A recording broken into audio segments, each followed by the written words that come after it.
America पुगेपछि श्रीमान छोडेर पाकिस्तानी सँगै बसेकी भनेकी रश्मि पनेरूले दिन स्पष्टीकरण। भन्छन् पाकिस्तानी केटा मेरो साथी मात्रै हो, मलाई सहयोग गरेको छ तर सँगै बसेको कुरा झुटो हो।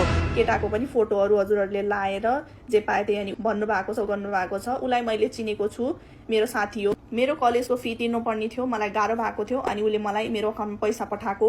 $1000 उसले मलाई पठायो, $1000 नै मैले उसलाई क्यास दिएको। दर्शकबिन, यति बेला सामाजिक सञ्जालमा योगेन्द्र भाट र रश्मि पनेरूको अमेरिका काण्डले तताएको छ। श्रीमानले लाखौं खर्च गरेर अमेरिका पढ्न पठाएकी रश्मिले गएको 3 महिनामै श्रीमानलाई बेवास्ता गरेर पाकिस्तानी युवकसँग लिभिङमा बसेको खुलासा गरेपछि रश्मिले स्पष्टीकरण दिएकी हुन्। तर उनले श्रीमानलाई छोड्नुको कारण भने स्पष्ट खुलाएकी छैनन्। उनको भिडियोमा देखिन्छ उनी स्वयं श्रीमानबाट टाढा हुन खोजेकी छन्। उनले भनेकी छन् योगेन्द्रले सम्बन्ध विच्छेद गर्नका लागि रश्मिका बुबासँग 2 करोड मागेको भनेर उनले आरोप लगाइन्। हिजो मात्रै उनका श्रीमान योगेन्द्रले सार्वजनिक गरेको भिडियोमा आफूले रश्मिलाई अत्याधिक माया गर्ने र उनको सपना पूरा गर्नका लागि अमेरिका पठाएको तर विश्वासघात गरेको स्पष्ट भनेका छन्।